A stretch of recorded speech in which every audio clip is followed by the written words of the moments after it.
Hello everyone, welcome to What If Issei Got Teleported to My Hero Academia Part 2.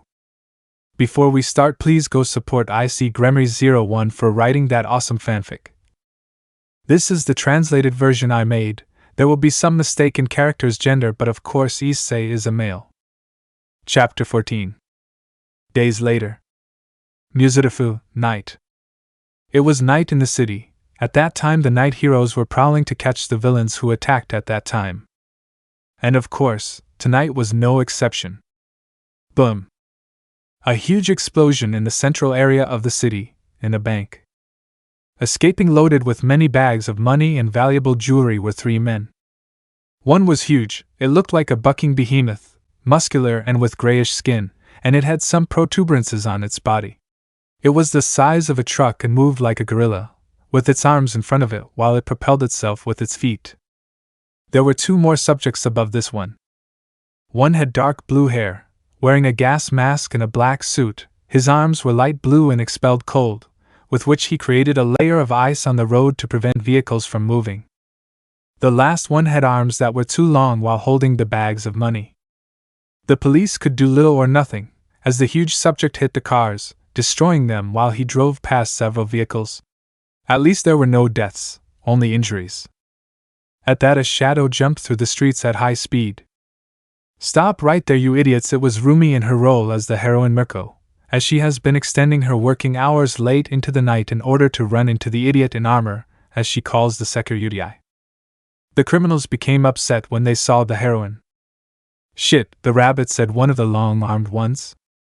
I'll take care of it, said the man in the gas mask, releasing a freezing vapor from the holes in it. The subject raised his hands and began to throw a gust of snow at Mirko, who dodged the snowy gust with great agility. That's all you have? Mirko shouted with a confident smile as he jumped quickly to catch up with them. Now that you mention it, said the one with the marker to take out a bomb. No, and he released the bomb, which bounced a few times and then exploded. Boom. Shit, said Mirko, jumping to the left at the sudden explosion.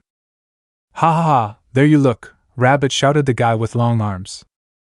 Mirko saw how the subjects dropped bombs, causing damage on the street and damaging the vehicles that are still in transit. Shit, she said, annoyed, but she wouldn't give up, so she went back to the chase. But in that flash, a red trail passed by her, surprising her. Pam. At that point a red suit of armor stood in the thieves' path. Shit, gigas, finish that bastard, the long-armed guy shouted at the giant. Forks, shouted the human mastodon, increasing speed. TCH, TCH, TCH, bad choice, said Issei, making a denial gesture with his hand. The giant jumped over Issei. Die, damn, Sekiryuutei, Giga shouted, hoping to crush Issei. You better go to sleep, said the brown-haired boy, being faster, jumping a little with his fist straight to the giant's chin. Bam. AGH, the giant was hit so hard that he was knocked out, and his two companions fell on their backs. The giant was lifted into the air. His companions were amazed and frightened at that. The one with long arms shouted when his partner's body fell on top of him, and the other one. Bam. And so it all ended, of course, with almost an entire block damaged and cars destroyed, but there was material damage, no injuries or loss of life. The sirens began to be heard, and soon the police arrived, surrounding the brown-haired man in armor and the criminals. At that the policemen came out pointing their guns at Issei. Hands up, shouted one of the policemen. Oh, come on, gentlemen, catch the criminals, Issei said, acting hurt. Don't talk nonsense, you're working illegally, you're breaking the law, shouted at a female police officer. Well, you're right, but hey, thanks to me the crime rate at night has dropped by 15% and is increasing, said Issei, giving a point. We appreciate that, but the law is the law and it must be respected, said another older police officer. Issei shook his head and was about to leave when he raised his right hand, stopping a powerful Mirko-style kick. Until you appear, Mirko shouted, smiling. Hey Hexy Legs, how's your night going?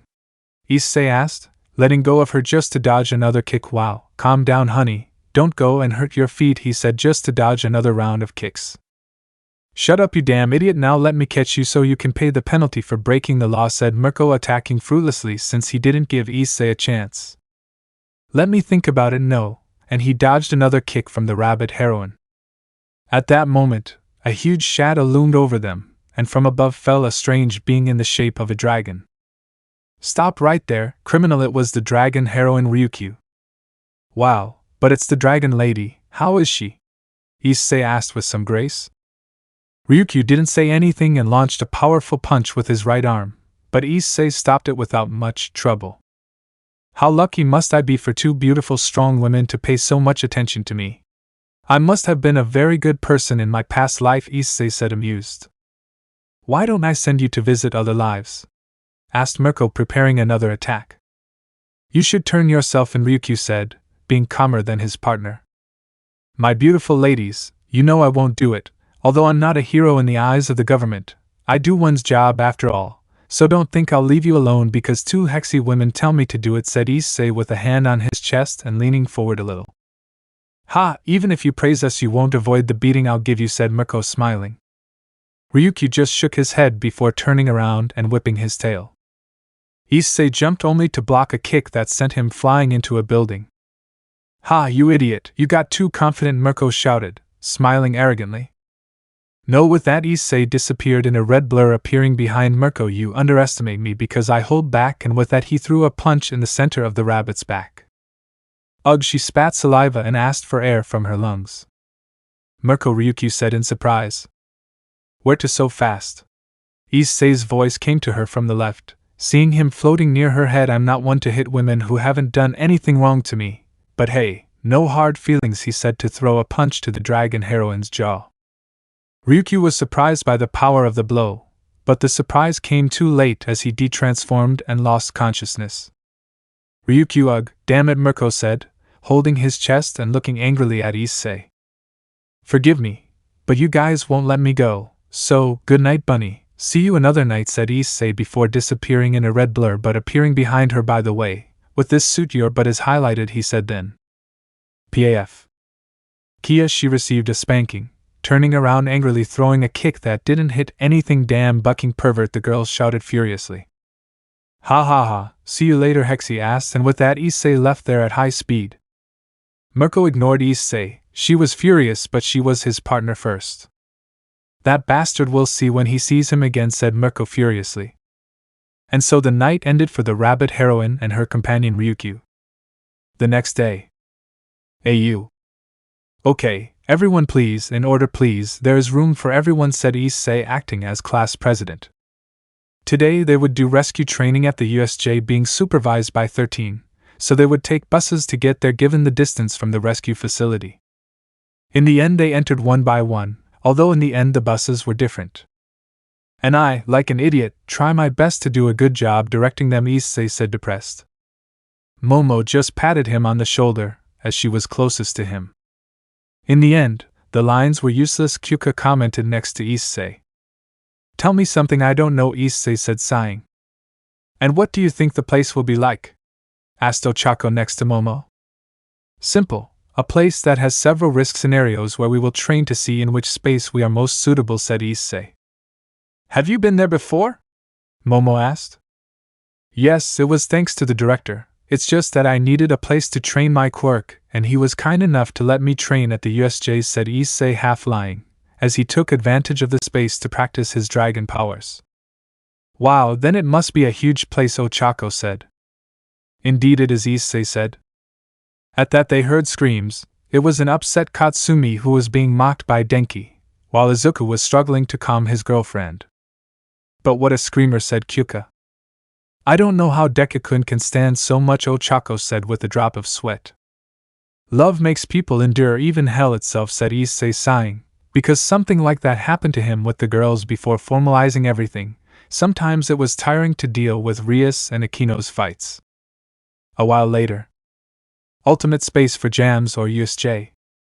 Wow, what a huge place, Denki commented, surprised.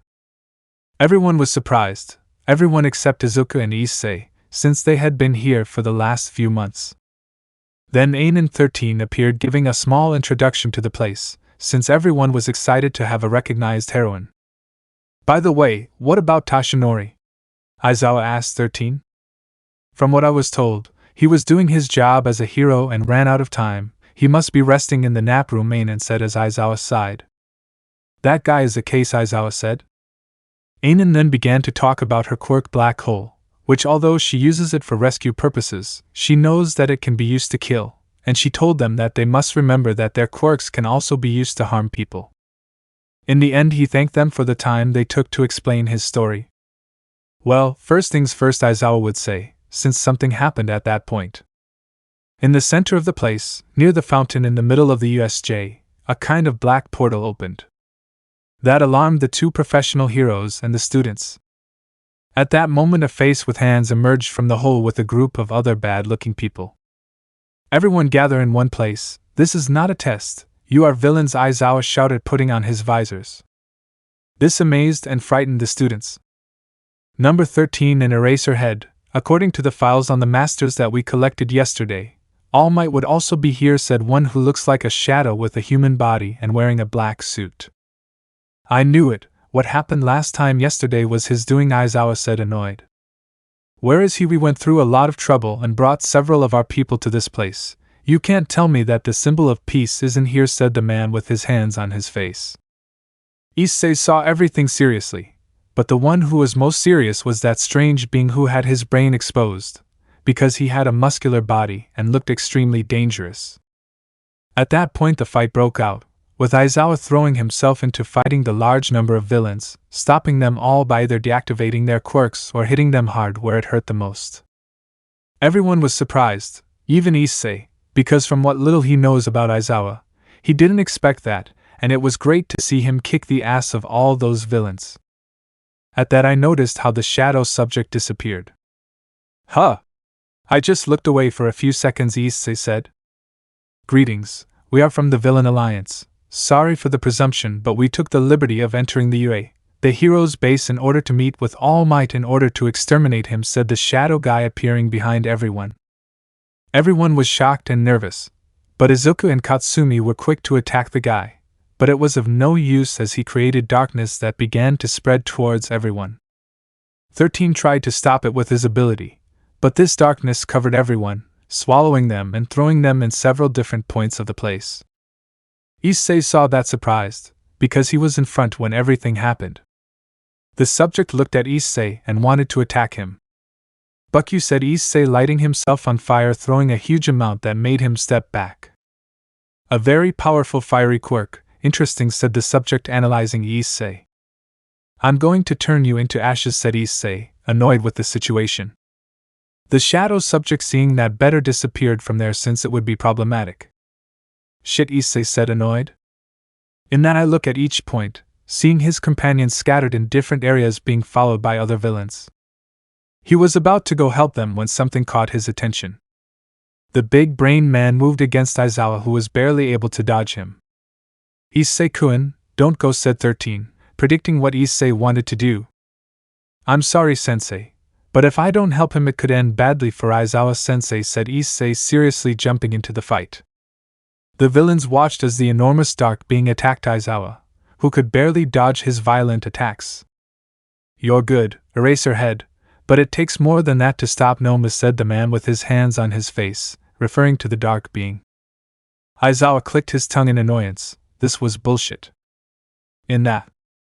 Take this, it was Issei who arrived with his left arm covered in fire. Pam. The Nomu took the hit and was thrown away. That left everyone surprised. Hyoudou, what are you doing here? Aizawa shouted. Doing what I have to do, being a hero, Issei said seriously, looking at the subject with his hands on his face. Brat, do you think you're a hero? Ha, what a joke, said the guy, smiling mockingly. At least I don't have a sick fetish for hands, said Issei, which annoyed the subject. Nomu, kill the brat, he shouted as the Nomu threw himself at Issei with a punch. Bam. Hyoudou, Aizawa shouted, watching as Issei was thrown like a rag away from the place, crashing into a wall. Ha, stupid brat, said the guy, smiling. In that. Boom. I know before that hit harder than you, said Issei in dragon force while a reddish aura covered him and fire came out of his arms.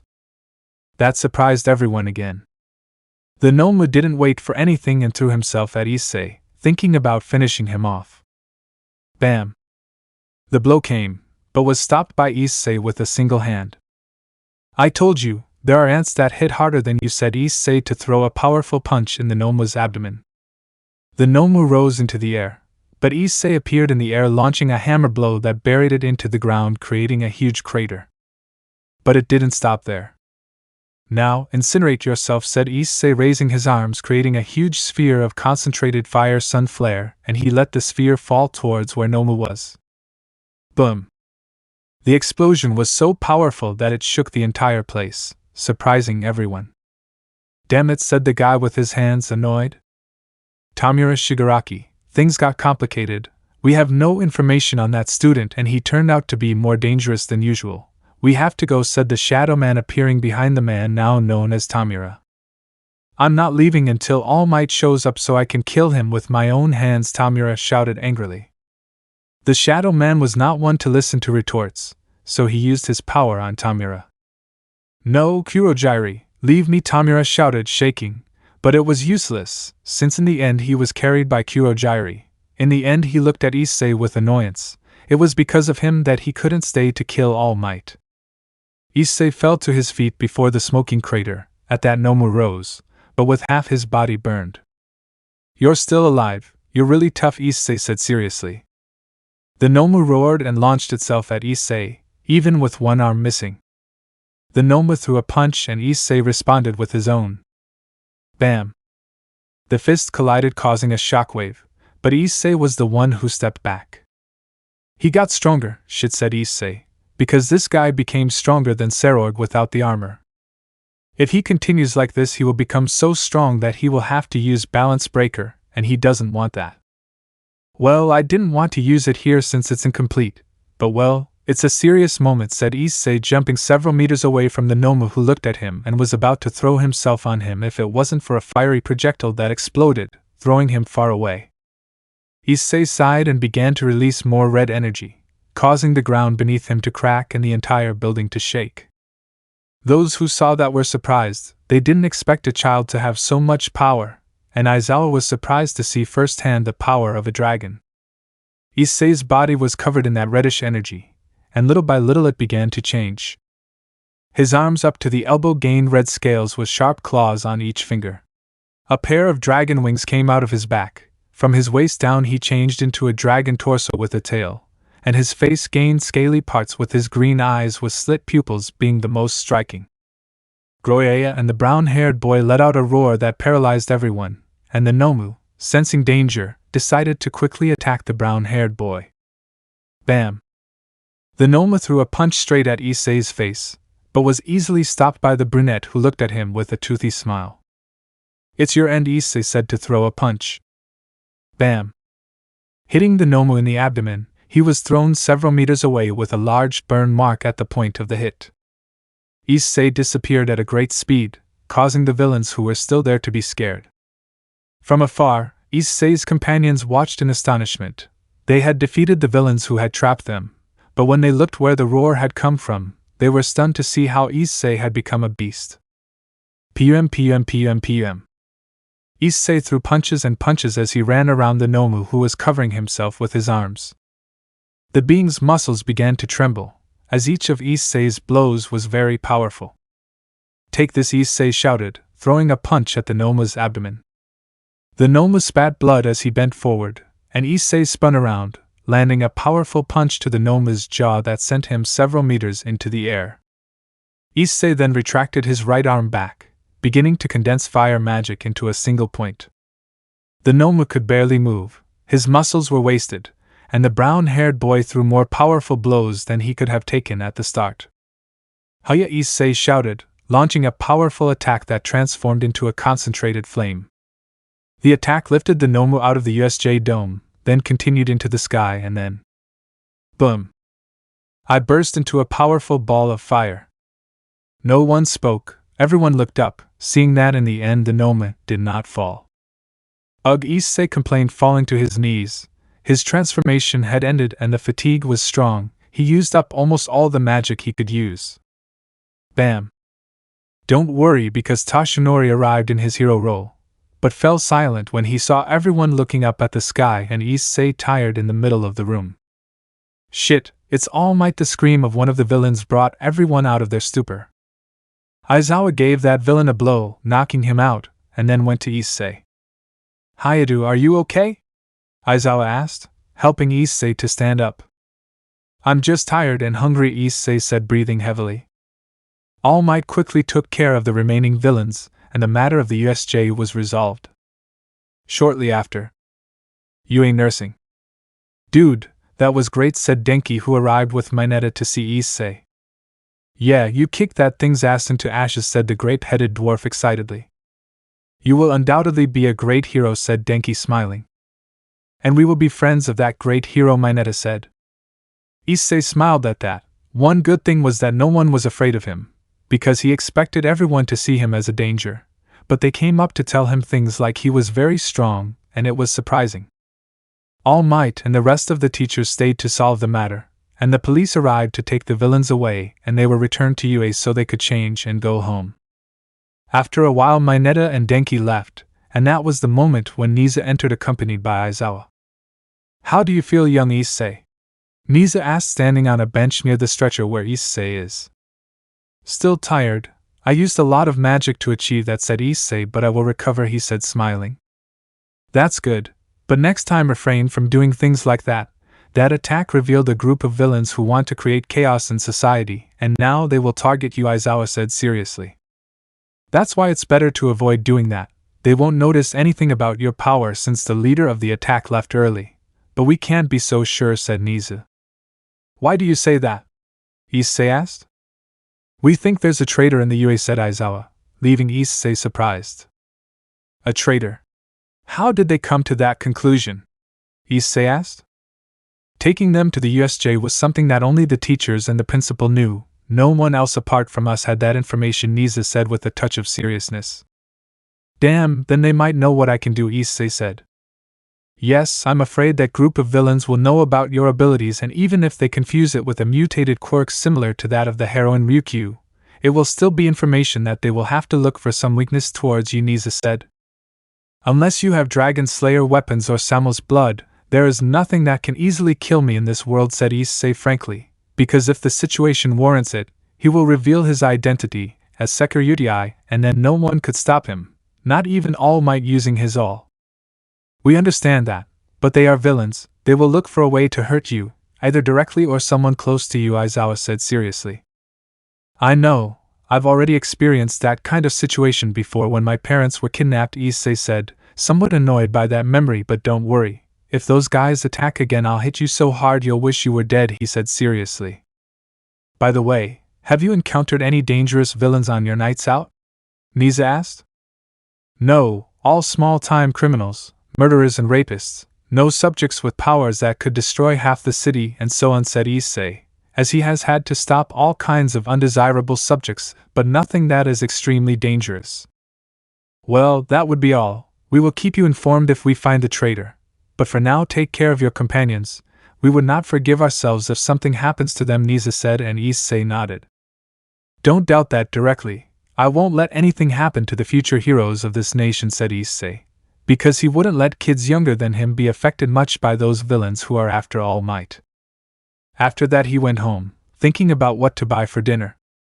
Chapter 15. Days later. Issei's apartment. Are we really going out? Himiko asked, wearing nothing but one of Issei's shirts that was too big for her. Yes, so get ready, we'll go out for a while, said Issei as she disappeared at high speed towards her room.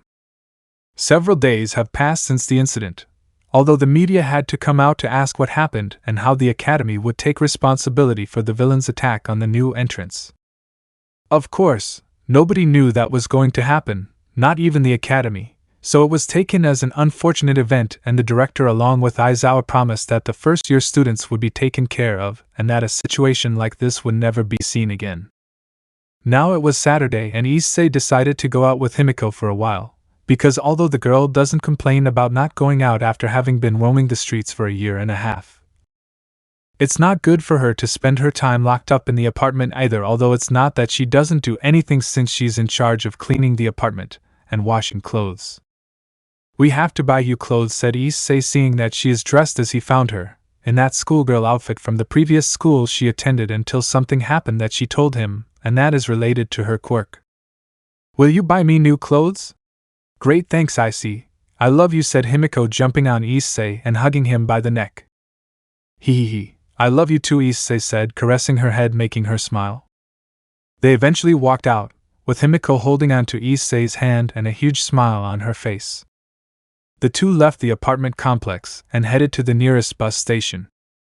After taking the bus to the center, the two went straight to the mall. It was a while before they arrived, and the place was packed with people as it should be. Well, first let's buy you some clothes and then let's just have fun out there, said Issei. Fork, said an excited Himiko. So the duo entered the place, and they began to see the sight. For Issei it was the first time he entered since he never had any reason to go other than spending his time busy training with Izuku. The truth is that it wasn't that far from a shopping mall in its world, but it had its interesting things. They arrived at a clothing store, where Himiko began to see different sets of clothes. Money was not a problem, since Issei had a lot of money since Nizu began to give him money for each criminal he caught at night. Himiko modeled several outfits for Issei, and the brown-haired girl honestly surprised him by how a girl Kaniko's age had a developed body for that age, although she remembers Revel and it passes. At the end she wore an outfit that fit her well, and the two of them began the next step, having fun for the rest of the day. First they went to an ice cream shop where they enjoyed some delicious ice cream. They then went to an arcade where they spent some time until lunchtime, where they went to the food court where they bought pizza to share. After that they went to see a movie that Himiko wanted to see, The Last Man Stand, a zombie movie about a guy who has to survive alone in an apocalypse caused by a mysterious alien virus that turned everyone into zombies, a somewhat strange but generic premise to give way to the typical zombie apocalypse. But if Himiko liked it, there wasn't much she could do. Time after. Wow, in the end it turned out to be more interesting than I expected, Issei said, surprised that the movie surprised him. Hee. I love that director's movies, they're great, said Himiko, clinging to the brown-haired boy's right arm. I think I'll have to start watching his movies, said Issei. Movie marathon at home? Himiko asked, sounding delighted. Sure, but it has to be a weekend so I don't look like a zombie when I go to class, said Issei, making the girl laugh. Himiko's smile comforted the brunette in a way, because when he met her she only smiled for no reason, an empty smile. But now her smile is sincere, a smile of true happiness. The two left the mall and would stop by the nearest supermarket to buy dinner. And did you have fun? Issei asked the blonde. Yes, this is the best day of my life without a doubt, said Himiko, smiling happily. I'm glad to hear that, but don't worry, we'll go out from time to time. I don't like you spending time locked up at home, even if that doesn't bother you, said Issei. Nothing would make me happier than that, Himiko said happily upon hearing that she could have more dates with the brunette. And so the two walked away, with Himiko still clinging to the brown-haired boy, making it look like they were some kind of young couple. Without a doubt, a short but comforting moment in the turbulent life of Himiko Toga. Days later. Class 1AUA. Okay. Calm down everyone, sit down, class is about to start, Issei said calmly. Are you really telling us that when you're playing poker with Kaminari and Mineta? Gyro said with a poker face. Irrelevant details, Issei said to draw a royal flush. Give me those sweets, he said, smiling arrogantly. Damn, Denki complained as he handed Issei a package of candy. I know you're cheating. It's not normal that you beat us all, shouted Minoru, crying comically while passing a box of candy to the brunette. All I hear is "Boy, I'm bad and that's why I only know how to cry," said Issei, imitating Minoru, who got upset. Is this really our class president? Gyro asked with a sigh. I win unanimously, Momo said with a sigh. Shina just thought that Issei was an idiot. That's where Aizawa came in. Good morning, class. Hyoudou, stop playing poker or I'll give you a 50-page assignment on the quirk registration record, said Aizawa, making Issei faster than Speedy Gonzalez put away the cards and candy he won from his friends. Well, as you know, a few days ago we had an unfortunate incident, but thank goodness you're okay. But don't think that the battle is over because of that, he said, being that the vast majority was started. Huh? Battle? Ashido said, surprised. Will there be more villains? Yuri asked. None of that, the sports festival is coming up, Aizawa said seriously, causing everything to explode. Time after lunchtime. The thing was simple in a way. Aizawa commented that the festival, although it seems to have the risk of being targeted by villains, he made it clear that the police will help to prevent that from happening in addition to the presence of several professional heroes.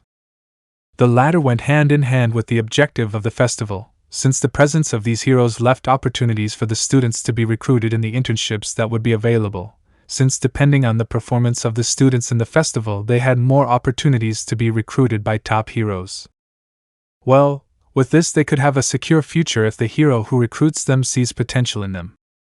Now. So you say you want to become a heroine for the money, Issei said, sitting on the stairs.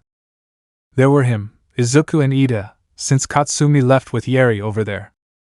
Yes, I know it sounds bad since it doesn't seem like I want to be a pure heroine, but Ochako said, but the brown-haired boy didn't let her continue.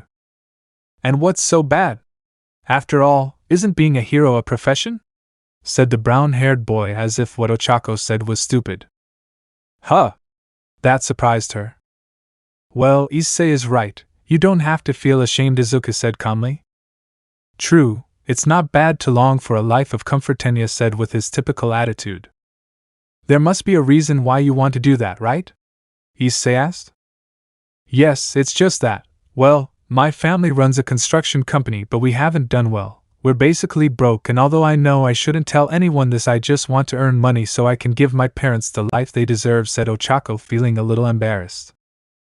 Your feelings are beautiful. The truth is I would do the same for my parents, said Issei, taking out of his pocket some sweets that he won from his two friends. Besides, being realistic, most of the heroes that exist simply do it for the fame and money that the work of a hero generates. In the end, one does not live on air. Money is essential to have a decent life, so you have nothing to feel ashamed of. In the end, your goal is noble, he said calmly. He's right, Uraraka-san. You shouldn't feel bad or anything, Izuku said. Helping your parents who have given you so much so that you have everything you need is a very beautiful thing, said Tenya, smiling. Ochako smiled happily to hear that. Now she didn't feel like a selfish person for aspiring to be a hero just for the money, since that relieved the discomfort she felt when saying what her goal was. Well, do you want someone? These sweets are good, said Issei, showing some candies with Midnight's image on them. They were round candies of different flavors. The three boys took some of the candy in gratitude. Then All Might would appear, taking Izuku with him, only for Katsumi to appear with Yeri shortly after. Where is Izuku-in? Katsumi asked the brunette with whom she was most familiar. Tashinori-sensei took your boyfriend, said Issei as the blonde sighed. Ugh, whatever, Katsumi said, somewhat frustrated at not being able to eat with her boyfriend, so she went with Yeri, who greeted the trio of friends. So are we going to eat? Issei asked. Yes, I'm very hungry, he said Ochako. The three of them went to the cafeteria. As they were chatting. By the way, Issei-kun, is that fire you used with your dragon quirk also part of this one? Ochako asked, intrigued. True, it's like we're watching the hero endeavor but a little more violent, said Tenya. Among the crowd, one person paid attention to what they were saying. Oh, flames? Yes, I don't know what it is, but apparently it's like a subspecies born from my father's quirk. He has a fire quirk, not at Endeavor's level but somewhat acceptable.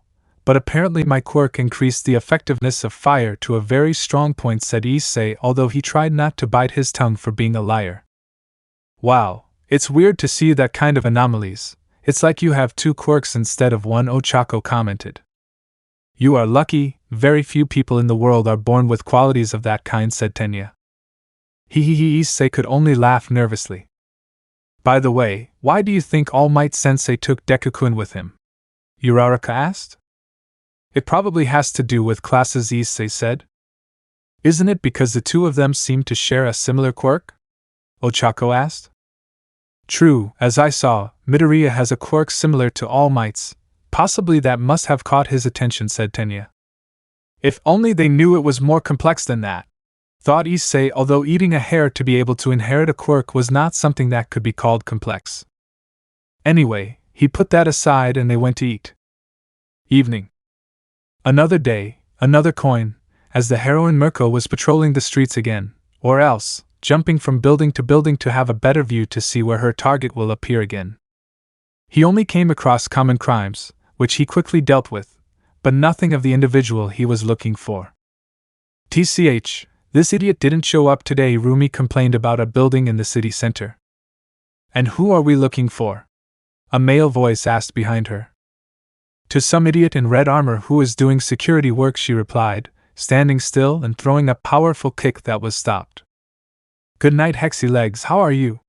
It was Issei in his Sekiryuutei role who was following Rumi all night. Because he knows that the rabbit was looking for him, it's great for me to know that a beautiful girl like you is looking for me. You don't know how lucky I feel, he commented after releasing the woman's foot, only to stop a series of kicks from her. Damn idiot, let yourself be beaten so I can turn you into the authorities, shouted Rumi. And what did I do? Is it because I'm Hexy?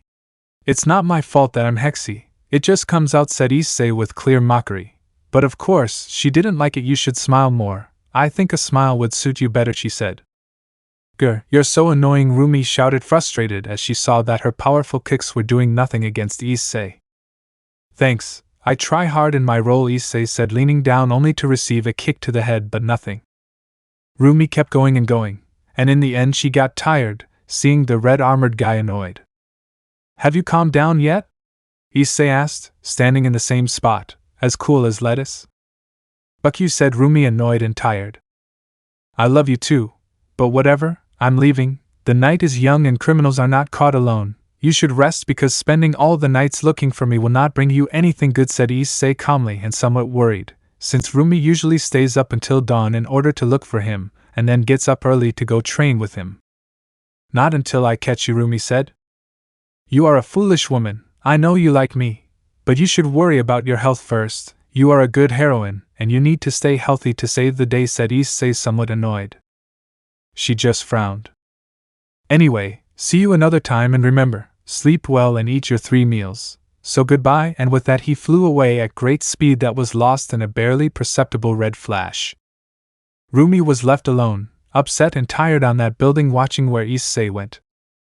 Damn idiot, I'll catch you, you'll see, said Rumi, standing up to jump and leave from there.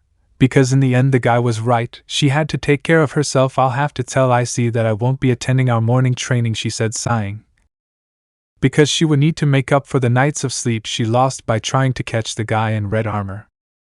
And so the night continued its course, with several criminals being caught by the infamous Vigilante Sekiryuutei, who little by little is gaining the respect of society and, of course, the hatred of the villains. Chapter 16. Days later. Yue. With the sports festival just around the corner, things have been a bit hectic at the academy. With 2 weeks to go before the festival begins, everyone opted to train in different ways. Issei for his part trained, but not for the festival, but to better master his dragon form, because he felt that if he continued like this he could transform into a dragon, something he thought would be great but strange at the same time. But the best came later. Mountains north of Muzutafu. So you're telling me that now the Sekiryuutei is famous for being a vigilante? Wow, at least someone didn't make a fool of themselves while they were asleep. Yes, Drake returned after several months, and the brown-haired boy didn't hesitate to tell him everything that happened. Hey, it's not like what happened was on purpose, Issei said, trying to defend himself. Repeat it until you believe it, Drake said with annoyance. Anyway, I'm glad to know that you're okay, said Issei. Yes, I even miss your voice, and that's strange coming from me, said Drake. Anyway, any progress on how to return to our world, he asked. None, it's been almost a year since I arrived at this place. But look on the bright side, without depending much on the boosted gear I've become strong, Issei said proudly. Yes, I noticed that your dragon part is greater than the demonic one and that you have improved the control of your fire magic. You surprise me, the truth, said Drake. Hee, what can I say? Sometimes I do good things if I put my mind to it, Issei said, smiling. And now that I'm awake, you better be prepared, because I'm going to put you through hell so you become a competent dragon, Drake said with total seriousness, making Issei feel nervous. Well, then I'm counting on you, Issei said, giving up. Ha ha ha, What you went through with Tannen won't even be similar to what I'm going to put you through, said Drake, making the brown-haired boy sweat cold. What's more, let's start now. Drake was definitely going to screw him over. Without further ado, the brown-haired boy found himself involved in a more than difficult training session by Drake, making Tannen's training look like a walk in the park. Days later. You look disgusted, said Rumi, seeing the brown-haired boy lying on the ground of the park where they usually end their training sessions. I have been training separately for the festival, said Issei tiredly, because in those days Drake gave him gray hairs from all the hard training he put him through. And what have you been doing to be like this? Rumi said, somewhat worried, since she had never seen Issei so exhausted. Things that possibly only All Might could do, Issei said, catching his breath. That surprised Rumi, although she knows that Issei is strong because she heard from someone she knows at UA that it was Issei and not All Might who faced the villains using his dragon quirk. She doesn't expect him to want to do AM-type training. Are you that desperate to get the attention of the professional heroes? Asked Rumi. Huh. No, nothing like that. It's more of a personal goal, said Issei. Anyway, are you going to the festival? He asked. Of course, I would never miss that. It is the biggest event in the country, so I should not miss it, she said with a smile, although her goal is another. Issei agreed with him, as it is surprising to see how the Olympics were displaced in this country by the UA Sports Festival. But you don't have an agency. Too bad, you won't be able to recruit anyone, Issei said jokingly. Really? And who decided it? I am capable of taking someone under my charge despite not having an agency, said Rumi with a smug smile. Poor guy who ends up working with you, the devil will take him, said Issei. And who says it won't be you? She said. Oh? So you were after me from the start? Issei said, surprised.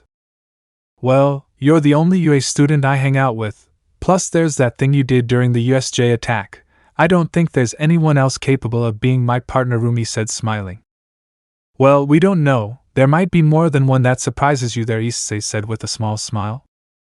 Forget it, I already chose you, so you better win the festival since it will be better to take the winner under my charge, Rumi said, smiling. You know, you make it sound like you want to steal me from my family, so I'll be forced to marry you, said Issei, looking at her with a flat face. Rumi blushed and looked at him annoyed.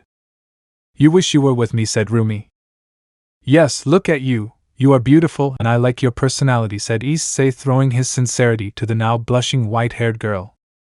Shut up, idiot, Rumi said, embarrassed, making Issei laugh. You look pretty, all blushed, Issei said, amused. Rumi just blushed, but without him seeing it, she smiled. Anyway, I think you have to go to work and I go to the academy, Issei said, sighing as he stood up. Yeah, well, see you later, silly, she said, leaving. Issei watched her go, but focused on the little white tail that stuck out on top of her plump butt. Wow, a rude bunny, and I thought you only noticed women's tits, said Drake. Buck you, Drake, said Issei, blushing a little. Why am I not surprised that you are always close to some girl? Just pray that your girlfriends don't find out that you are flirting with a rabbit while they are probably desperately looking for a way to get you back, said Drake. Issei just thinking about it made him nervous. And Drake could only laugh in his face.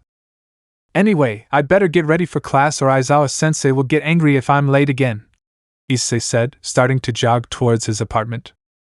Look how you ended up, going back to taking classes like a brat, said Drake, laughing at Issei's situation. Buck you, said Issei, going to get ready to go to UA. 2 weeks later. And so the days passed. Issei kept up his pace when he came to training, as he also attended classes and of course, now as class representative he had a lot of work on his hands, but it was nothing compared to what he had to do when he came to lead his own entourage. He has managed to master 40% of his dragon force, also taking some advice from Toshinori himself on how to better use his strength. And not just him, all his classmates and other students have been training hard to be able to stand out in the sports festival. Now, in the waiting room of Class 1A, everyone was gathered. Come on, it was Mineta encouraging Issei. Don't let yourself lose, Midoriya, said Denki, encouraging the green-haired boy. Aiza-kun, don't let that pervert defeat you, Katsumi said. Come on, I see, Use your power, Yeri said, smiling excitedly. What was happening? Simple, Issei and Izuku were playing a team using only their strength. Clearly Issei reduced his strength to be on par with Izuku, and not break his arm. That's not how a class president behaves, Momo said with a drop of sweat seeing that. HAA, I expected it from Issei, but from Midoriya? Jiraiya said, shaking his head. Izuku was using all the physical strength he had. Since his training with Issei, he can easily lift a quarter ton without using the OFA. But he knows that Issei is holding back, since in one of his training sessions he saw him lift a ton without using his quirk, and with that damn ton go up and down a hill. In the end. Why said Mineta and Yeri, although they were not the only ones. In the end, several participated in a bet to see who of the two would win in a third, and Issei won. Damn, you're strong, Izuku said to the brunette while drinking some water that Katsumi gave him, although she looked a little upset, but not with him. Well, you're not far behind, keep going like this and one day you'll be as strong as you know, said Issei smiling, patting his friend on the back, because he has that strength because of his race, but he as a human has proven to be stronger than even Hercules. Hey, Hyoudou called a somewhat cold female voice that made the brunette turn to look. There was Sheena looking at him coldly. Yes, Todoroki? Issei asked, looking at her calmly. Objectively speaking, although I lack the physical strength that you possess, I feel more experienced and intelligent when it comes to acting, Sheena said calmly, looking at Issei coldly. Issei looked at her with an arched eyebrow. Aha, and the point is? Issei asked. It doesn't matter how high they rank you or how strong you are, I'm going to defeat you, Sheena said seriously. Everyone was surprised by such words. They did not expect a direct declaration of war against the chestnut. Hey, why so much aggression so suddenly? Don't tell him that, before Yeri approached to calm things down, but Sheena didn't let her continue. I'm not here to play nice or make friends, but it doesn't matter, Sheena said without looking at her, she just looked at Issei. Issei looked her straight in the eyes, both of them looking at each other seriously, creating a heavy atmosphere that could be cut with a knife. Well, don't expect me to make things easy for you, but keep something in mind, said Issei, standing up, revealing their height difference, which was at least a head. Just as you say that you will defeat me, I will make clear to you the difference between heaven and earth, and I will do so by defeating you using all my power, he said with a smile. Everyone was surprised by how Issei expressed himself. He seemed like the typical enemy of some anime or manga. But in the end, Issei is the main character XD. Sheena frowned without looking away. We'll see about that, she said, moving away from Issei, who watched her walk away and sighed. How rude, said Yeri. Moments later.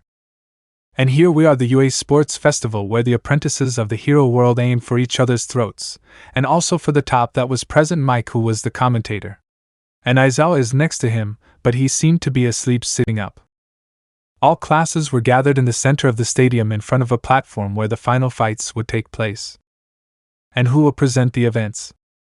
Okay, play fair. It was none other than Nomuri Kiyama, aka Midnight, the +18 heroine. Obviously her appearance was a blessing in the eyes of many men in the place regardless of their marital status. Issei couldn't help but look straight at those breasts that bounce with every movement she makes. Shit, those breasts are talking to me. Issei thought, trying to look away, but he couldn't. Is it appropriate for an adult heroine to even be here? Tokoemi asked rhetorically. Indeed, Issei said, looking at him seriously. Yes, Mineta said. Shut up, both of you, Jiraiya said, frowning. Nomuri saw that clearly and couldn't help but smile in amusement. Silence. Well, now, representing the students, we have Hyoudou Issei, Nomuri said, pointing at Issei with her whip. Issei sighed and began to walk towards the platform, being watched by everyone. Will he be our representative? Denki asked, surprised. Well, he was the best in the entrance exam, Yeri commented. Just from the Heroes course, said to a girl from the administration course who saw them annoyed. The contempt towards Class 1A could be smelled from afar. The brown-haired boy walked calmly towards the platform, looking at Midnight, who smiled. Focus on the eyes next time, she said with a wink. Don't ask me for the impossible, Sensei, said Issei, smiling slightly as he approached the microphone. Midnight was surprised by that, but instead of being upset, she smiled. Standing there looking at all the students, the brunette sighed and said what he was going to say. Well, I hope that everyone gives their best at the festival, that they show what they are made of, what they are capable of. I know that several here trained a lot to show that they are worthy of being in this institution and that they can improve. So I wish you luck and I hope that we can have a healthy and fair competition, said Issei calmly. He was not good at speeches, but he was not going to say stupid things that would make them hate him. All the other students were surprised. Well, those who expected the brunette to say something arrogant were the most surprised. Forxieri said, smiling. And the whole class joined in with applause and cheers, giving their support. Little by little, the other classes joined in with applause and so on. The brown-haired boy sighed and walked down from the platform, returning to his place in line. Well, with those words, let's start our first event, said Midnight as a holographic screen appeared behind her that began to move like a slot machine until it showed what the first event will be in the preliminaries, as they are called. Many good people end up drowning in their tears here every year, she said when the name of the first event appeared, and the first round will be this one, and on the screen she put something that surprised the students. Steeplechase. Midnight explained that the circuit is 4 kilometers around the stadium, and that they can use their quirks as long as they are on the track. Issei began to look at the audience on the heroes' side. He saw several heroes in the place, several sitting and attentively watching the young promises. Issei managed to spot Endeavor from a high point in the stands. He looked imposing, also serious and grumpy. But that didn't matter. He was just looking for someone, and well, he found her sitting cross-legged. Issei looked at her and smiled. It was Rumi in her role as Mirko. And next to her was the dragon heroine, Ryukyu, chatting with her. Then he looked away, seeing with a big smile a happy Himiko wearing more casual clothes that made her look cute. She came with him since the morning and was with him the whole time until before he left for the waiting room. It was good that she was happy, not like before when she faked a smile. That suit really suits her, thought Issei, even though he has already said it several times, but he will not get tired. So that's the rabbit. Wow, now you like them strong? Although taking into account the bearer of Exterandal, I'm not surprised, said Drake. Issei didn't say anything and looked away to follow his group towards the exit door. Are you going to hold back? Drake asked. Well, something, but not that much. Besides, I have to teach someone some humility, said Issei, looking sideways at Sheena, who looked serious. Oh, the Ice Queen, ha ha ha, that girl is very serious. But hey, don't let yourself go, buddy, teach her the difference between you and her, said Drake, because sometimes it was good to put the right people in their place. Take it for granted, said Issei, standing with his companions in front of the large door. All right, let's begin. On your marks, get set, Namiri said as the lights above the doors began to shine. Begin, and the lights turned green as the doors opened. And so begins the UA Festival. Chapter 17. At the moment, the festival has started and the first event is an obstacle course. Everyone was about to start when Sheena stepped forward, freezing the ground while catching several students by the feet, including Issei, to the surprise of many, but it was no time to worry about the brown-haired boy. Issei sighed. He intended to be trapped so that she would gain confidence. I noticed several students from different classes trapped. Some managed to escape the trap and continue, while others were not even caught. Ha, weren't you the best? Look how they caught you, said the purple-haired boy, looking at Issei with boredom while he is standing over several students who seemed to be gone. Issei looked at him, but then ignored him. No words? Well, that was to be expected, said the boy as he got off the students and started running away from there. And so we begin. It seems that the student Todoroki left several in trouble, and wow, the best in the class, Hyoudou Issei, is among those affected, said President Mike as the cameras focused on the brown-haired boy who was calm. He is the student with the highest score in the admission exam for the hero course, as well as possessing a powerful quirk. Although it seems that this time he was defeated by Todoroki. Sheena, how bad, said the blonde. Many of the spectators, as well as the heroes who came with high expectations for the brown-haired boy, were disappointed. But of all those present, only one let out a sigh. It was Rumi. She got to know how Issei acts in the time they have been training together, and seeing him calm in that predicament, She knows that everything is fine and he is just being interesting. Bragging man, Rumi commented with some annoyance. Huh? Why do you say that? Ryuko asked. Because that idiot is just pretending, said Rumi. You know him well, right? Ryuko commented with an amused smile. Rumi did not respond to her friend. The race was in full swing, with the first obstacles being giant robots that were worth 0 points on the entrance exam, a section with tails and pieces of rock, and a minefield near the end. Shina was already leading with Katsumi and Izuku following closely behind her. The green-haired man with his full cowl had very good speed, and Katsumi used her strongest explosions to propel herself at high speed. And Issei, he was still at the beginning. The race is about to end and Issei is still at the beginning. Will it all end here for him?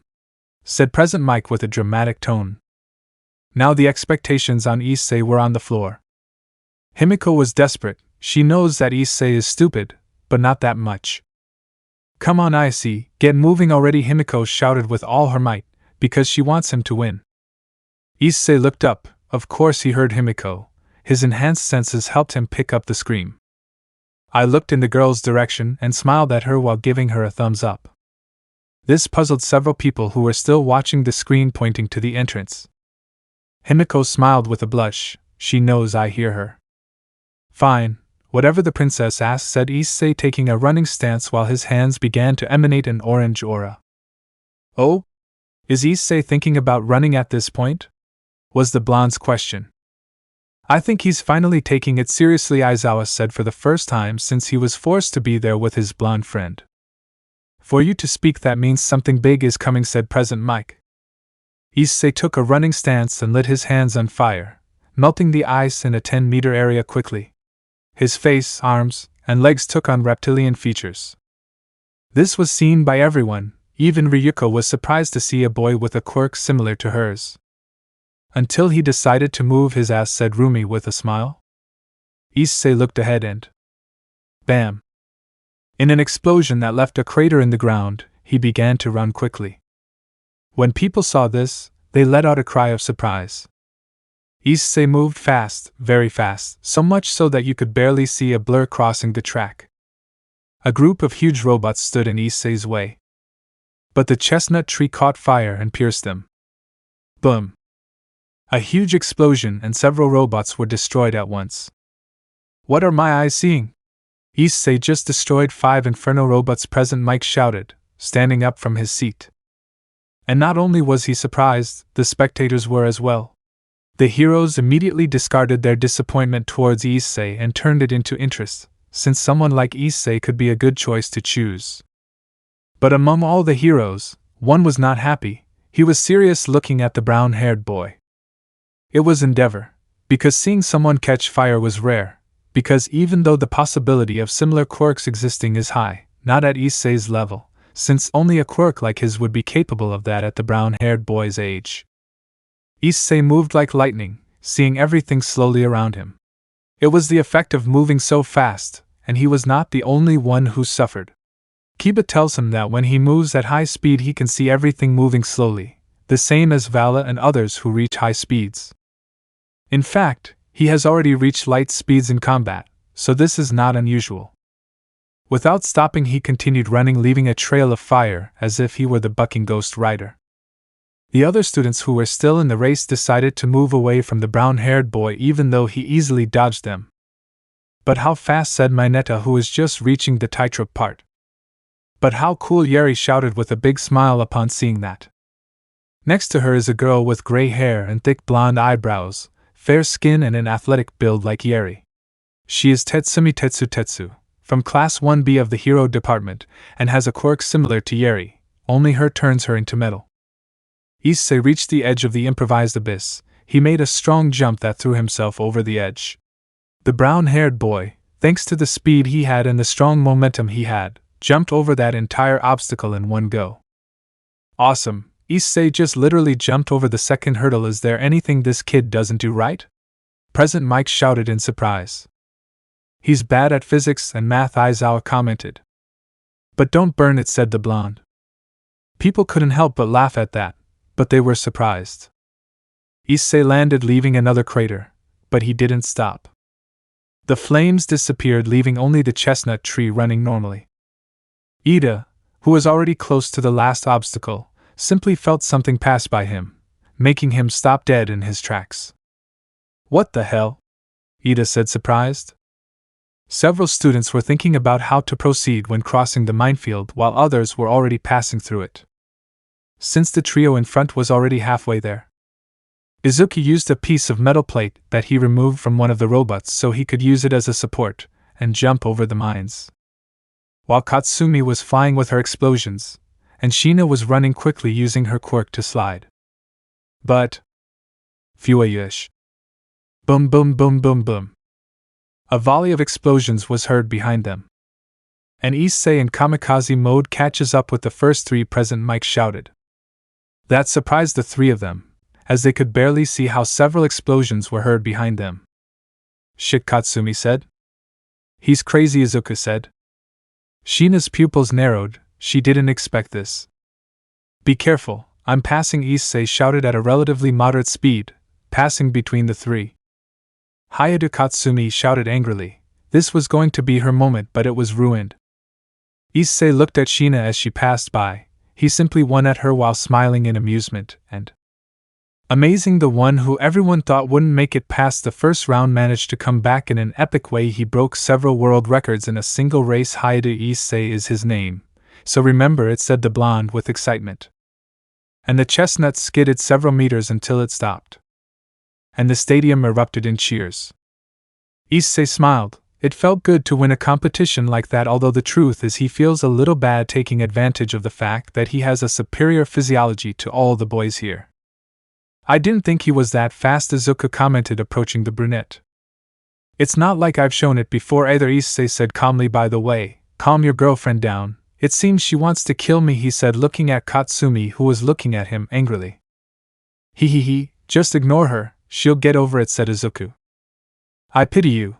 I don't know how you stand her," said Issei. "She doesn't behave like that with me," said Izuku. "Well, you're lucky. I don't see myself with a woman with a short fuse," said Issei. "Please, let's leave Katsumi aside," said Izuku, as he doesn't like it very much when his girlfriend is the center of the conversation. "True, sorry," Issei apologized, knowing that it is annoying to hear people talk badly about your girlfriend anyway. "At least that's how I responded nicely to Miss Ice Girl," he said, referring to Shina. Izuku looked where the two-colored-haired girl was, as she looked more serious than usual. "I think he hates you," commented Yeri, who was the ninth to arrive. "I imagine," Issei said, downplaying it. "How are you so fast?" Ochako arrived after taking a breath for a while. "Yes, you literally traveled 4 kilometers in a few minutes," said Ida. "What can I tell you? If I get serious, things can happen," Issei said with a smile. "You're taking advantage of some children," Drake commented. "Shut up," Issei shouted at his partner. "The 42 at the top have earned the right to advance to the next test." Nomuri's voice made everyone turn to look at her. "I'm sorry for the guys who didn't make it, but bear with it. The festival sensation is still being prepared," she said with encouragement. While the woman was giving a talk and making clear what the next event was, the brown-haired boy went to the administration to buy them some drinks, since using Dragon Force does require a certain amount of charge on your body to use it. Now, the next event will be. Everyone was attentive to what the next event could be when the roulette wheel stopped on a specific one. "Admire," he said, pointing at the holographic screen with his whip. "Human cavalry."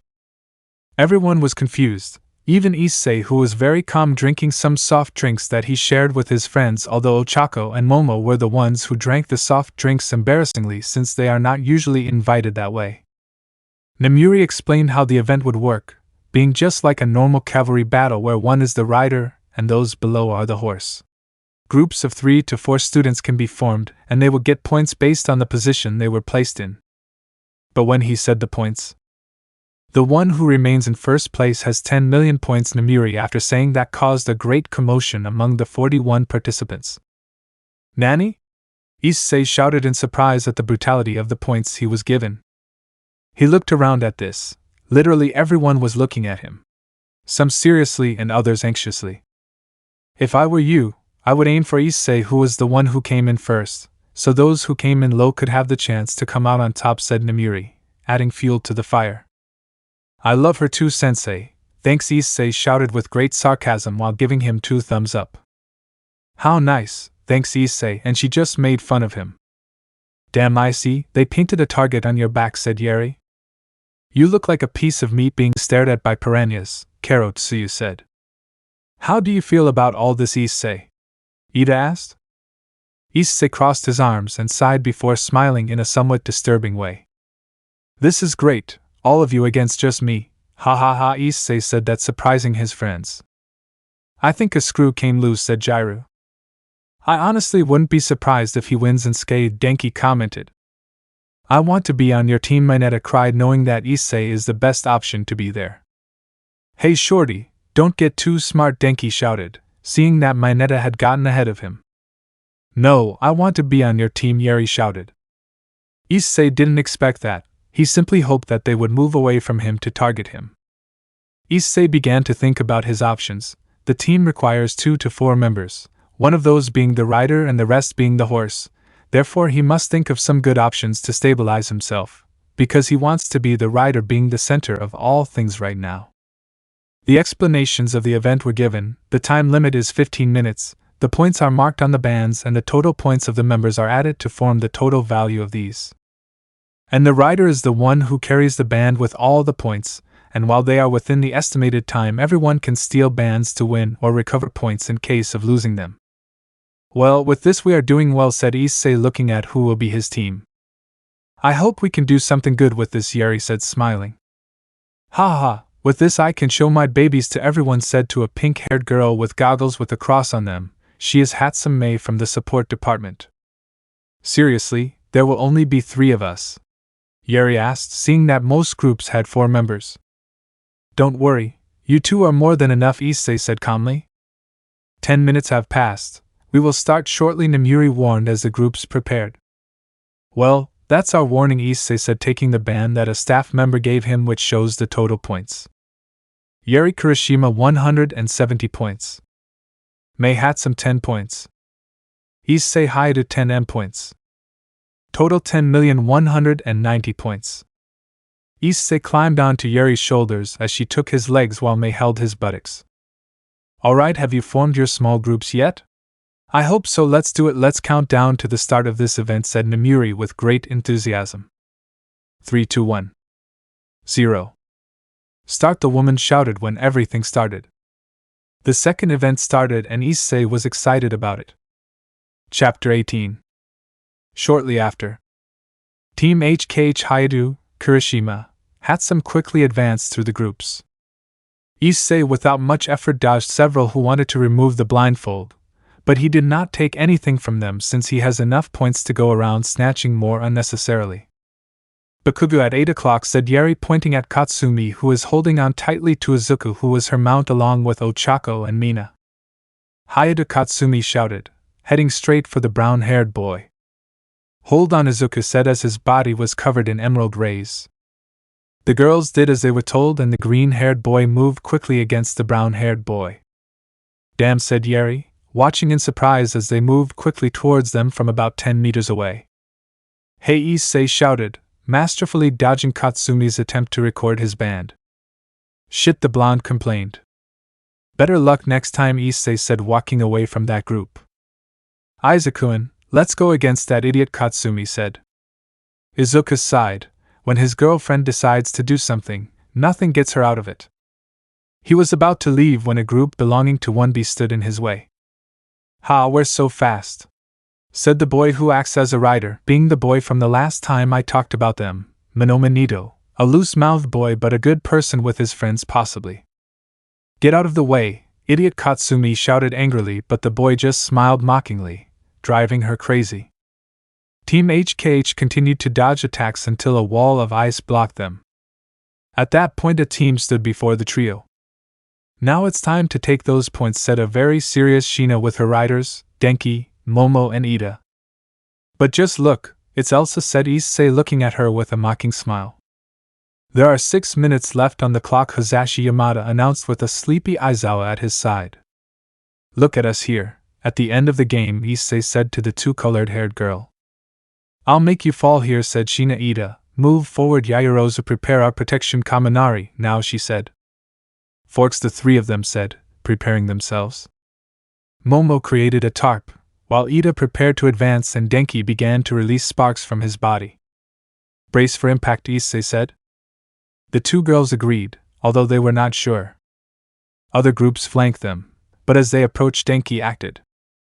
Indiscriminate discharge, 1,300,000 volts, Denki shouted, releasing a huge amount of energy from his body. Everyone without exception was caught in such an attack. Issei felt the electricity reach his body. It wasn't that painful, but it was annoying to feel it. After that, Shina used her ice quirk to freeze the entire place, trapping those in her range in the newly created ice. Damn, it caught us, Yuri said with his feet trapped in the ice.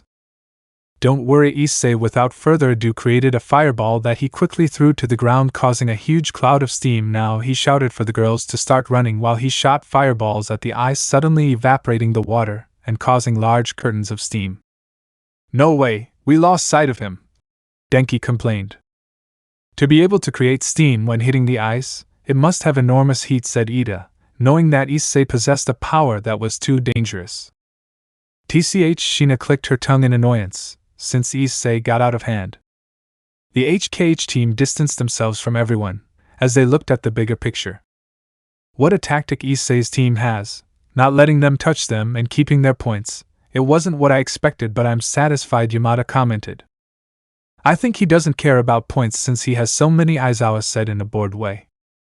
I basically look down on everyone for their low points, Yamada said. What the blonde said struck a chord with some participants. Hyoudou, damn it, come here and face me, the explosive blonde shouted angrily. Cat-chan, calm down, we have those from 1B in front of us, said Izuku, moving to the left, preventing Monoma from getting close to them. Yeah, don't underestimate us, Screamer Monoma said with his usual attitude. Bakyu Katsumi shouted, launching an explosion towards the boy, who managed to block it with one of his own. Since Monoma has the quirk of copying quirks, stop copying me, she shouted, annoyed. Team HKH is once again facing Shina's group, as she has trapped them in a circle of ice. Now you have nowhere to run, Shina said seriously. You know I can melt your ice easily, right? Issei said.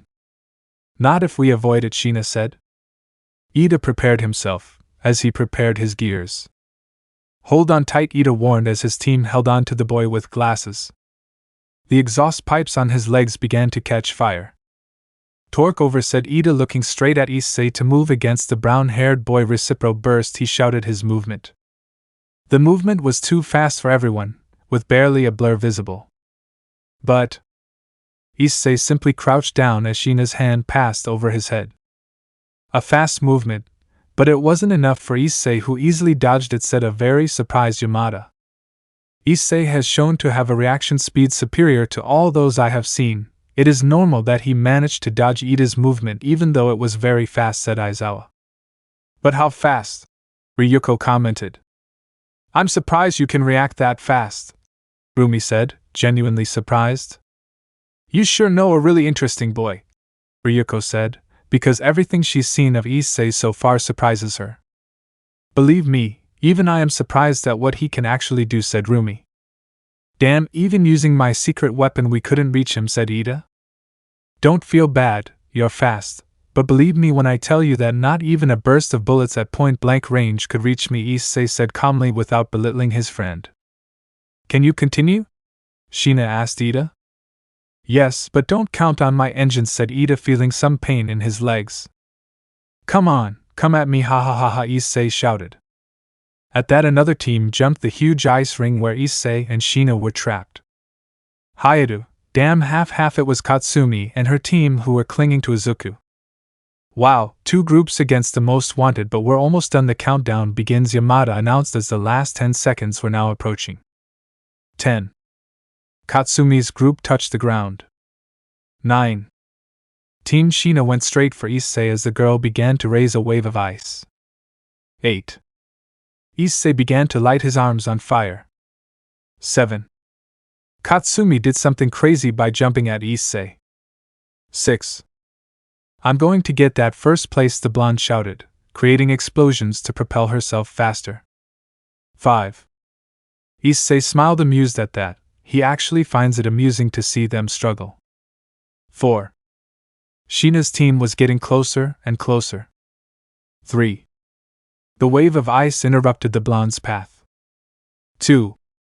Damn, Katsumi shouted, creating explosions to jump over the ice obstacle. 1. The two girls were close to achieving their goal, but 0.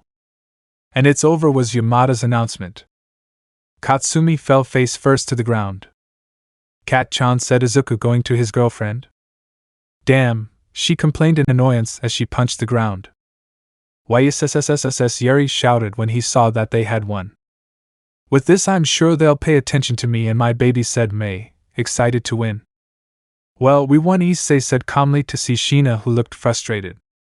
Let's see who the teams that won are, Yamada said as he began to say the places. First place Team Issei. Second place Team Shina. Third place Team Katsumi. Fourth place Team Shinso. Well, with this finished, we will proceed to the afternoon event after having an hour for lunch, said Yamada as all the spectators began to move away from their seats to look for where to eat or go shopping at the stalls that the administration opened. Issei was about to go to where Himiko was, since he knows that she brought lunch. They would meet near the stadium entrance. But he was stopped by Shina. Come, we need to talk, Shina said seriously. Issei raised an eyebrow at that. It was strange when she was hostile towards him. Okay, but let's be quick, I have a date with someone, Issei said, agreeing to go with her since she might not stop bothering him. The two walked away from there, heading to one of the stadium exits. The two remained silent, as Issei looked at her. So what do you want to tell me? Issei asked. Are you by any chance a bastard son of Endeavor? Shina asked without further ado. Issei didn't expect such a question. Do you really think he would be the son of the hero who controls fire? Why do you ask that? The brown-haired boy wanted to know. Your firepower is impressive, even more than mine. Didn't my father mess with your mother in order to follow his stupid dream? Shina asked. Issei looked straight into the girl's eyes and let out a big sigh. First of all, don't even think about involving my mother in this kind of things again, and secondly, I'm nothing like that man. My parents are happily married and I'm the only son they were able to bring into the world, Issei said seriously, looking at the girl. But your firepower, there is only one man with such power, and that is my father. How is it that someone like you has such powers? Shina asked seriously. Simple genetics and constant and resounding training. Not everything revolves around Endeavor and his powers. I don't know what problems you and your father have, but don't involve me in them just because my fire dragon quirk is showy, Issei said seriously as he began to walk away. What do you know about quirk marriages? Shina asked, making Issei stop. That they are a disgusting way to improve a lineage. Forcing marriages between people who do not love each other just so that better quirks exist seems aberrant and repulsive to me, said Issei with some annoyance, since reading about such marriages reminded him of those forced marriages of the nobility, or those that demons make to maintain a pure lineage. But then he realized something, being that he returned his gaze to a gloomy Shina. Wait, don't tell me Endeavor and your mother. He was stupefied. I don't expect her to be a result of that. My father was a wealthy and accomplished man. He got close to my mother's relatives, that's how I have my two quirks. He simply wanted to create something to surpass number one since he never could, said Shina with clear resentment in her voice. But rot him, I don't want to be a tool to fulfill his frustrated dreams, she said with clear anger.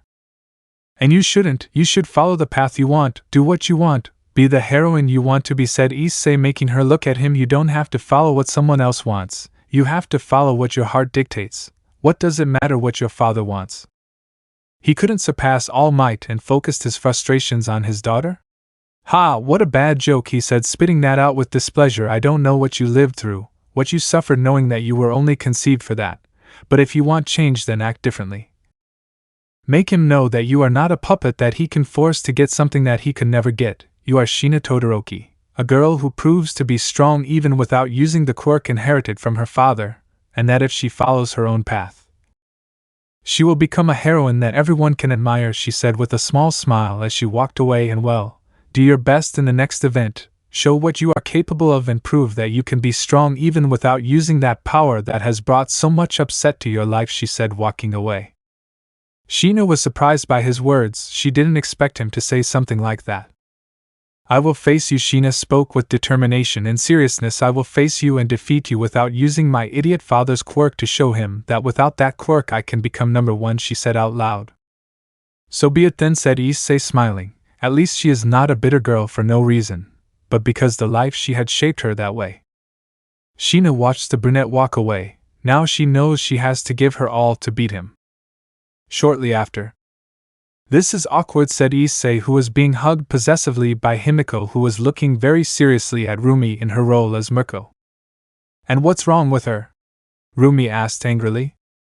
She's not good with strangers just like that, said Issei, stroking Himiko's head, who relaxed a little but didn't stop looking at Rumi. By the way, nice to meet you, Heroine Ryukyu, he said, looking at the blonde in the red dress, who smiled slightly. Nice to meet you too. Mirko never stops talking about you whenever he can, so I was curious to know what you were like, and what a surprise you gave me, said Ryuko with a pleasant smile. You say that because of my quirk, right? I know it's similar to yours, said Issei. And his name is Issei. What a mess the guy turned out to be, said Drake. Issei ignored him. Yes, it is similar but in a different way. Apparently you can become a kind of humanoid dragon, right? Ryuko asked. Yes, but only my arms, legs, some of my face and my wings, said Issei. And you can fly with them? Ryuko asked. Yes, Issei said. Amazing, and added to the fire, you are someone to be reckoned with, Ryuko said, nodding. Hee, for a professional heroine like you to say that, it's a compliment, Issei said, acting embarrassed. And when I told you, doesn't it count? Rumi asked angrily. No, that's just a comment between friends. I think you're great and everything. I mean, you have strong legs and you jump a lot. Quite a bunny, ha ha ha, said Issei, bothering the brunette. By the way, is she your girlfriend? Ryuko asked, looking at Himiko, who looked irritated. That made Rumi's ears perk up, and the rabbit's too. No, we are friends, said Issei. But we may be something more in the future, said Himiko without taking her eyes off Rumi. Huh? Is that so? Didn't you say you liked older women? Rumi asked with a bulging vein under Himiko's gaze. Issei doesn't like old women, said Himiko. And what is a girl supposed to know about Issei's tastes? He told me that he is attracted to women older than him, said Rumi. I don't think so. He's only attracted to girls with big breasts and looking at you. I doubt you fit that description, said Himiko, ruffling the honeycomb. What did you say, brat? Rumi shouted angrily, because it's not that she has small breasts, but she doesn't have huge ones either. Her greatest strengths are her legs and butt. What you heard, old lady, said Himiko. Issei sighed. Please calm down, we're going to have lunch in peace. Don't let something happen to you for being upset, said Issei, intervening before this escalation. Ryuko was surprised. She had a theory that her friend liked Issei, but she didn't expect it to be confirmed in the form of a fight with a girl 11 years younger than her. Mirko, calm down please, you're drawing everyone's attention, Ryuko said, seeing that several people, including Heroes, were looking at them in confusion. Well, they were in a green area that was prepared so that people could eat peacefully. Rumi saw that and snorted. HMP, whatever, Rumi said, annoyed. So, do you want to join us? There is enough food for the four of us, said Issei, showing a large amount of food that he has prepared in advance before coming to the sports festival. I don't want to bother you, Ryuko said. No, in fact, I would be flattered if you accompanied us. It's not every day that you eat with a professional, said Issei, smiling. Do you want me to hit you? Asked Rumi. Okay, calm down. Today we woke up with a moon in our eyes, said Issei, rolling his eyes. Idiot, Rumi shouted at him, throwing a kick that the brown-haired boy dodged. Hey, calm down, Issei shouted in surprise. Don't bother, Issei, Himiko shouted, wanting to jump on the heroine. Ryuko sighed, but smiled amused. This is a side of her friend that I don't expect to see. Apparently Issei turns out to be more interesting than I expected. And have you already resolved something? Rias asked Ajuka. Nothing yet, But I'm close to solving something thanks to the data they collected from Rizvim's secret laboratory that Vala's team discovered days ago, said Ajuka in front of a computer. Not only them, there was also the rest of the Gremory group, the Hyoudou group and Issei's parents. The place is a huge chamber with a metal ring measuring 5 meters in diameter in the middle, connected by several cables that lead to a huge device filled with a black substance. HAA, we have to find him quickly. The situation got too out of control with the kidnapping of Hades and Angra Mainyu and then the attacks around the world, Roswise said worriedly. And let's not forget the death of Great Red, said Kiba. That left the room silent. Anyway, we have to find Anada. Azazel-sensei told us that only he can help us in these difficult times that are coming, said Akino, who looked somewhat bad, because she along with the others have been sad from the anguish of not having Issei nearby. I know, I always keep that in mind. Issei-san is important to this world, more than many people think, said Ajuka seriously, because he knows something that happened almost half a year ago, and that brought news of a possible bad future. The machine then turned on by itself due to Ajuka's mistake when entering a command that was not correct. Damn it, everyone get away, Ajuka shouted as everyone moved away from that room, with Issei's parents being the priority at that moment. As they left there, the room was sealed while Ajuka began to deactivate the machine remotely. As that happened, the black liquid emitted a purple glow, and the machine began to overflow with energy, starting to create a small portal. No way, it works, Ajuka said in surprise. That makes everyone happy. Don't get excited, we still need more energy to open a door to another world, but we are sure that we will be able to find the place where Issei-san is, Ajuka said smiling. That made everyone happy, because they could finally bring Issei back. But then, a dimensional rift opened inside the chamber. That surprised everyone, especially when a 3-meter ship emerged from the rift. It's Ryutimer, Gasper shouted when he recognized Issei's familiar. Ryutimer flew straight to the portal, entering it immediately and then... Thung bam. This closed in a bang that shattered the ring. No, the portal, Rias shouted. Damn, I have to rebuild it with a stronger alloy, Ajuka said. At that moment someone came to them. Special delivery from Olympus, said a handsome blonde man with tan skin wearing a suit like that of some mail agency. Lord Hermes? Said an excited Roswise who recognized the god of Olympus. The same, Apollo and Hephaestus sent me with this to help them bring the Sekiryuutei, said Hermes, taking out of a pocket dimension a large amount of metal that shines with a golden or a divine metal. For everything that Uncle Hades did by using ancient magic to banish the Sekiryuutei from this world, I sent you this help since they were informed that they are creating a portal to another world, he said. Thank you for the gift. With this we will have more than enough to create a portal that supports the power that Ophis and Lilith provide us, said Ajuka. Anything for the hero. Well, see you. I still have work to do. Good luck, and I hope they bring the Sekiryuutei back. And after saying that, Hermes disappeared as if he vanished, but it was an act of his high speed that surpasses light by far. Well, I have to get to work, Ajuka said, putting the metal away in a pocket dimension. Seeing that Issei's return was soon, his family and friends were happy. Let's go home and let Mr. Ajuka work. We have to prepare for when we can go for ice, said Mickey, wiping away the tears of joy that came from knowing that her son will be able to return.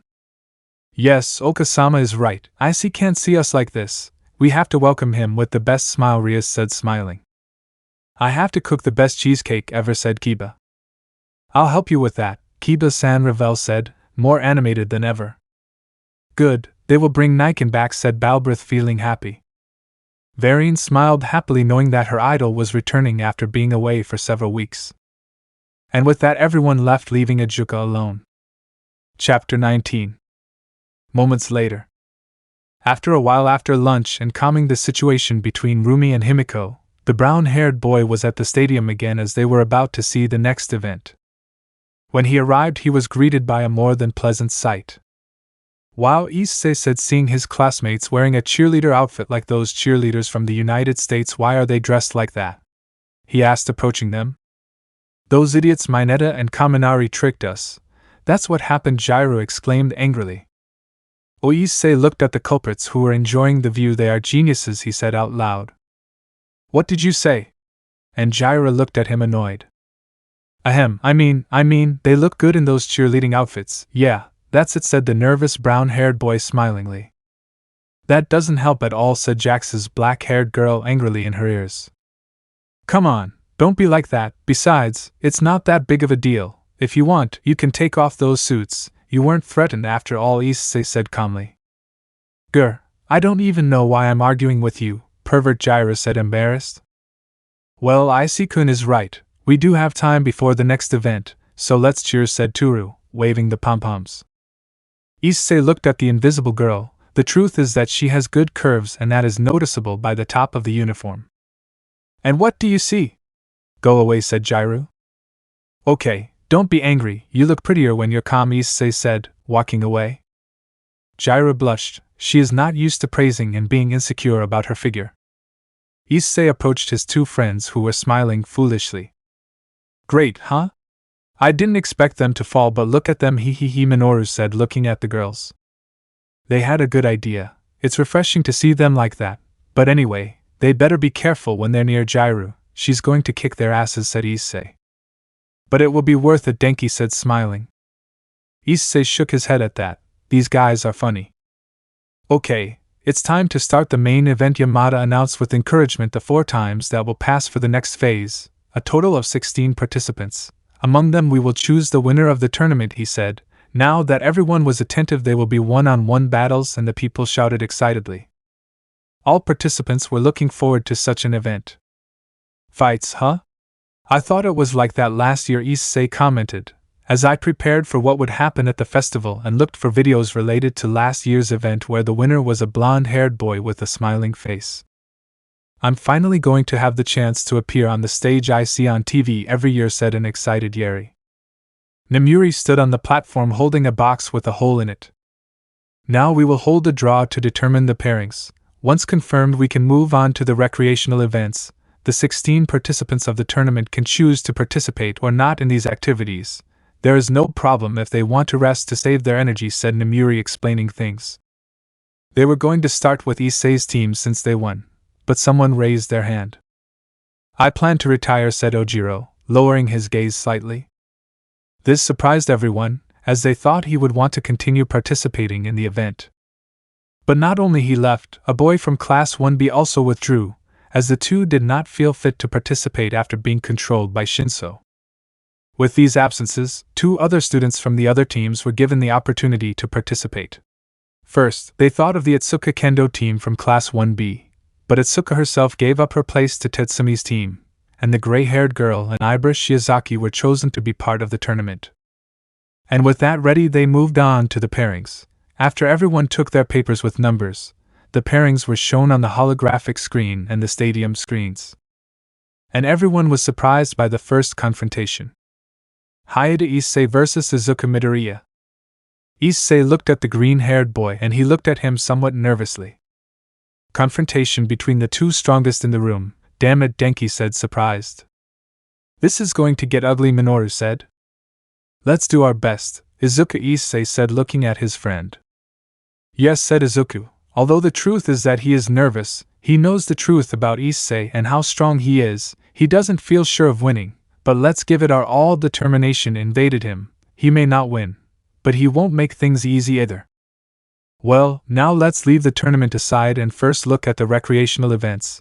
Those who will participate in these stay in the center of the stadium, Yamada announced. Well, I'll go around there for a while. See you later, Issei said, walking away. He would hang out with Himiko until the tournament time comes. And with that said, the others dispersed.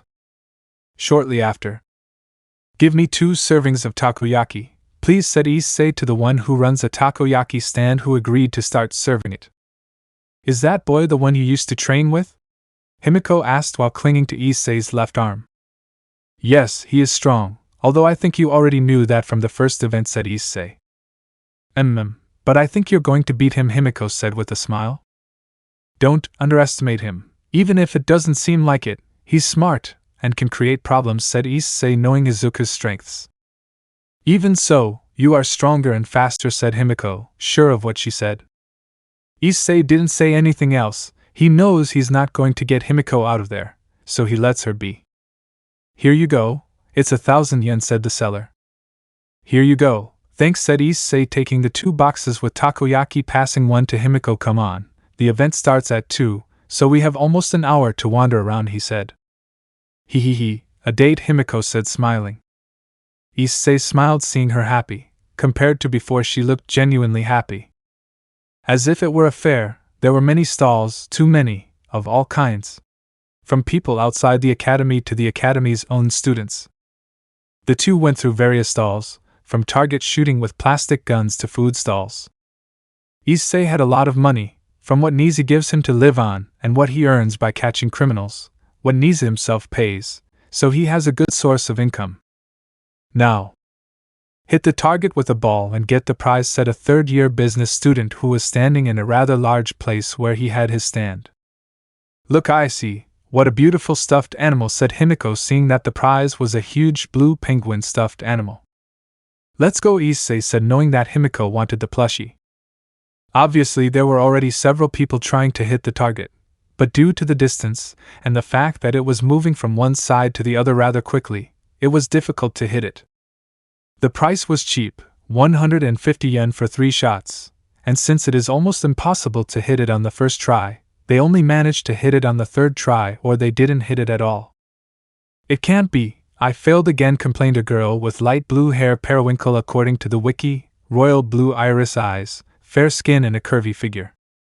Ha ha ha, it's because you didn't shoot well at the target, said a boy with blonde hair, small blue eyes and a muscular build.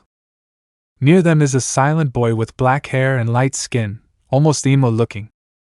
Issei looked at them for a moment. It was strange, they seemed familiar to him from somewhere, especially the boy with small eyes. But he put that aside and approached the stand. Issei was spotted by the trio of boys who recognized him immediately. Give me the shots, said Issei. Sure, it's 150 yen. Hit the first shot and win the stuffed animal over there, said the boy, pointing at the big penguin. What if I get all 3 right? Issei asked. Well, you win the stuffed animal and one of our special prizes, said the boy, pointing to some prizes that were portable consoles and smartphones, but if you only hit 2 shots out of 3 without hitting the first one, then there are the other prizes, he said, pointing to other prizes that were bracelets, keychains and so on. Okay, and Issei paid the money and they passed him 3 baseballs. Issei looked at the target. It moved relatively quickly, and since quirks are prohibited at the post, it was a matter of having strength and aim. But if there's one thing they don't know, it's that Issei knows how to throw the ball after participating in the ball event in his 2nd year at Ko, seeing that he had a good hand when he came to throw the ball. Issei focused, his gaze on the target, moving from left to right, and Fuish clank. Hit the mark. Forks, and Himiko was delighted. The boy at the stand and his companions did not expect that, since not using quirks makes it difficult for the participants, but Issei left them with a square look. Clank clank. And more so, seeing that this one hits the target 2 more times. Well, I want my stuffed animal and I'm taking this, said Issei, taking a keychain from an anime he's watching in this world. He would take the consoles, but he already has one at home and he doesn't want to ruin the boy's spirits. Huh? Yes, said the student, relieved that Issei wasn't going for the big prizes, since they wanted to make a profit before they were gone. Another student passed the huge stuffed animal to the brunette, who turned to a smiling Himiko. Here, for you, Issei said, smiling. Thank you, said Himiko, smiling delightedly to take the stuffed animal and hug it tightly. Then without shame she approached and gave a kiss on the cheek near the lips of the brunette, who blushed. Wow, those were some great shots, dude, the blonde commented with a big smile. Issei turned to see the blonde who was with his friends. Thanks, although it wasn't difficult, really, said Issei. Are you kidding? You threw like a pro, not even I could do something like that. I was barely hitting on the 2nd pitch, said the blonde without stopping smiling. Hey, tell me, did you train since you were little? How come you have good aim? Is it natural or is it part of your quirk? Said the girl, patting the brown-haired boy on her shoulder. Yes, because I have it and that's it. No, it's just training, Issei answered each of the girls' questions. Excuse her, she's just very curious, said the blonde boy with a nervous smile. I imagine. Anyway, are you 3rd graders? Issei asked. Yes, I'm Togata Mirio, this is Nijiro Hado, and the one covering his face is Tamaki Amajiki. Mirio introduced each of his companions. Oh wait, I heard about you guys, you're the best in UA, Issei said surprised. Ha ha ha, we also know about you, the best of the new arrivals and with a quirk considered powerful, said Mirio with a smile. Are you related to Ryukyu? Or is your quirk different from hers? Do you also have a fire quirk? How hot is the fire you make? Can you transform into a dragon?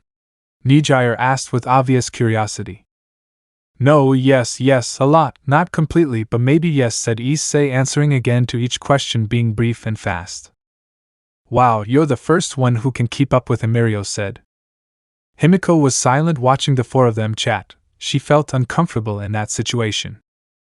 Oh, hello, Nijire greeted, looking at the blonde. Himiko didn't return her greeting and just looked at her.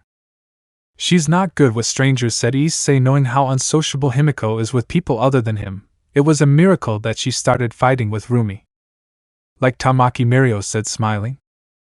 That's not a nice thing to hear, Tamaki said, depressed. Well, we'll leave you then. It was nice to meet the boy who is on everyone's lips, and even more so with what he has achieved in the two main events, said Mirio. Same here, don't expect to meet the three of them even though they are students at the same school, Issei said calmly. We'll be seeing you at the tournament, so good luck, Mirio said. Thank you, Issei said, smiling. See you later, Hyoudou-kun, Blonde-chan, Nijire said, smiling as she walked away with her friends. See you later, Togata-senpai, Hado-senpai, and Amajiki-senpai, said Issei, saying goodbye to them. And so the big three went on their way. That girl was irritating, Himiko said. Himiko, you find everyone irritating, said Issei, looking at the blonde. She didn't say anything. Without further ado, they continued to walk around the different posts waiting for the time to begin the fighting. Chapter 20. Time later. Stadium. Hey people, we're here again after several events, Yamada said with his usual spirits. The other events ended, they were typical events of any sports festival. Now we are going to begin the one-on-one battles that you have been waiting to see, said Yamada. While Yamada was saying a few words regarding the upcoming battles, Issei was on the side where he would come out watching everything calmly. Will you lower yourself to the child's level? Drake asked. No, but I won't make it easy for her either. I want her to go all out to show her ability to the spectators, said Issei. Whoever saw you, taking the role of some kind of mentor, at least you didn't teach him any filth, said Drake. Issei didn't respond, but he was annoyed by that comment. Now let's make way for the first opponents. Those words were the signal to get into the ring that Cementos created. Issei calmly walked towards the ring. Izuka came from the opposite side with a determined expression on his face. Now face to face with both of them, Yamada spoke. Here's the first match on one hand, with average grades but with a conviction of steel, a boy who has proven to be surprising from the beginning from the hero department. Izuka Midoriya, said Yamada, introducing the green-haired boy who smiled against his classmate. A boy who has not stopped surprising us since the beginning with average grades, but who has given something to talk about given his abilities, Hyoudou Issei, he said, and the brown-haired boy smiled. Then I explained the rules, which are simple. If the opponent leaves the ring, is knocked out or unable to continue, or voluntarily surrenders, the fight is over.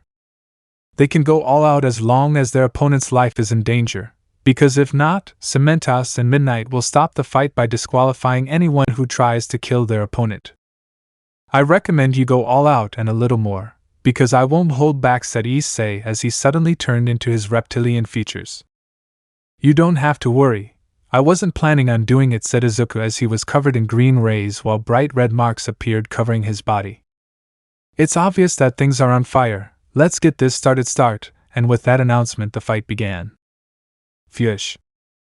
Delaware smash, Izuku shouted, cutting distance with Issei almost instantly. Bomb. A powerful taste of wind went straight to the chestnut tree. Issei jumped as Izuku saw this.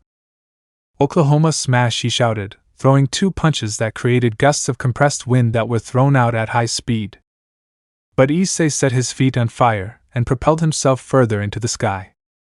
What a start! Izuku attacks with very powerful gusts of wind that Issei dodges only to fly like a rocket into the sky, said Yamada. In the air, Issei caught fire,